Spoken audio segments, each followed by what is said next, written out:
दरमियान गया था, वहाँ पे डॉक्टर मनस्वी गौतम साहब जुड़े हुए हैं जो मनोज, और हमारे साथ डॉक्टर साहिल त्रिवेदी हैं, मोटिवेशनल स्पीकर हैं। मैं जोशी साहब आपके पास में आना चाहूँगा, क्या लगता है आपको मिल जाते हैं पेरेंट्स को? ये लगता है डॉक्टर साहिल के पास में जाना चाहूँगा मैं। दो बातें आती हैं, एक ऐसा नाजुक वक्त होता है कि हर पेरेंट्स आता है कि बच्चे का जीवन ठीक हो। देखिए पेरेंट्स कोई भी हो, पेरेंट्स खुद से ज़्यादा उस बच्चे के भविष्य की चिंता करते हैं। जो दौर आज का है, पहले घर वालों को, बड़े बुजुर्गों कईयों को पता ही नहीं होता था कि बच्चा कौन से क्लास में है। एक तो सामाजिक ताना बाना ऐसा था, जॉइंट फैमिलीज थी, अब एक तो हम दो हमारे दो और फिर एक, क्या किया जाए? सर देखिए, बच्चे जैसे कहते हैं ना, पूत के पग पालने में दिख जाते हैं, तो बच्चे के छोटी उम्र से लक्षण दिखने लग जाते हैं कि बच्चे का पेंटिंग में इंटरेस्ट है, स्टडीज़ में इंटरेस्ट है। ज़्यादातर मैं देखती हूँ अपने चारों तरफ 70% तक बॉयज़ का जैसे मैथमेटिक्स में ज़्यादा इंटरेस्ट होता है, गर्ल्स सॉफ्ट स्किल्स की चीज़ें ज़्यादा ईजीली सीख पाती हैं। तो पेरेंट्स को ये नज़र रखनी चाहिए कि उनके बच्चे का इंटरेस्ट किस चीज़ में है और कौन सा सब्जेक्ट वो प्रॉपरली ग्रेस्प कर पा रहे हैं, कौन सा सब्जेक्ट इजीली पढ़ पा रहे हैं। उससे क्या होता है कि उसी में उनको बच्चे को, क्योंकि देखिए अगर MBBS की या नीट के एग्ज़ाम की या JEE की एक लिमिटेड सीट्स है, एक लिमिटेड कॉलेज है, सपोज़ कि वो 10,000 है या 20,000 है, और अगर वो एग्ज़ाम देने 10 लाख बच्चे जाएंगे या 10 लाख प्रिपेयर करेंगे, तो हाँ 100% बच्चे सेलेक्ट नहीं होंगे।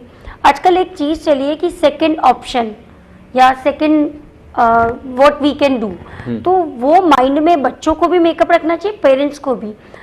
जो आजकल बच्चे सुसाइड कर रहे हैं उसका कारण सिर्फ कोचिंग या बच्चे नहीं है, पेरेंट्स के अंदर कम्युनिकेशन गैप बच्चों से बचपन से रहता है। जो लोअर मिडिल क्लास फैमिलीज हैं, जैसे उनके बच्चे ज़्यादा कोचिंग्स में पढ़ रहे हैं सर ने कहा, तो उनमें क्या होता है, ज़्यादातर हर घर में मेल एंड फीमेल दोनों वर्किंग है, तो कम्युनिकेशन गैप इतना हो जाता है कि पेरेंट्स भी आके थक जाते हैं और उनमें बातचीत बचपन से ही होना बंद हो जाती है।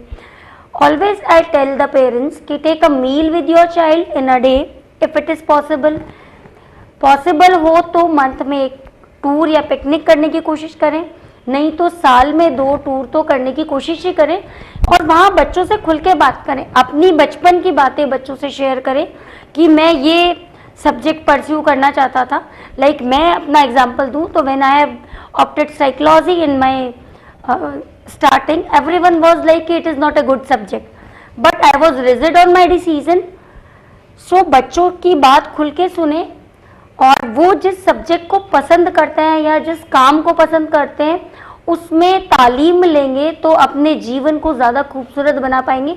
बजाय, क्योंकि बहुत सारे लोग मैंने ऐसे देखे, नर्सिंग के स्टूडेंट्स थे, में बहुत सारे मेडिकल के स्टूडेंट्स थे, MBBS में एडमिशन होने के बाद they are not pursuing their MBBS, they are doing some other business.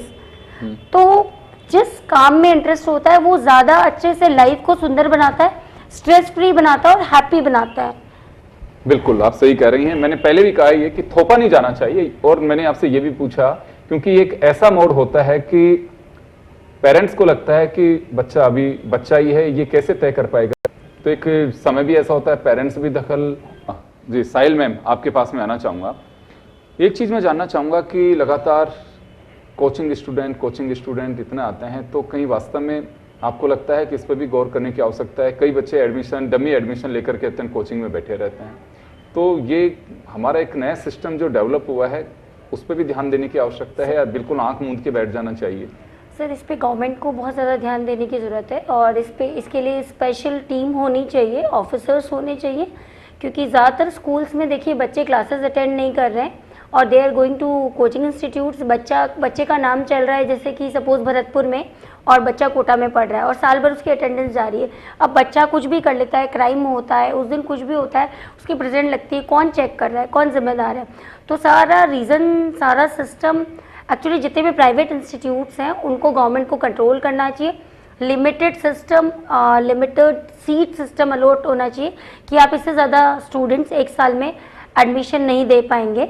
और specially CBSE and RBSE schools में जहाँ डमी स्टूडेंट्स बैठ रहे हैं, उनके नाम रोज़ अटेंडेंस जा रही है और वो बैठे हैं कोटा में, और पूरे राजस्थान के बच्चे हैं ऐसे, और नॉट ओनली राजस्थान, पूरे इंडिया के बच्चे जो कोटा में पढ़ रहे हैं, और उनके अटेंडेंस ग्वालियर, आगरा, भरतपुर, धौलपुर सब जगह चल रही है।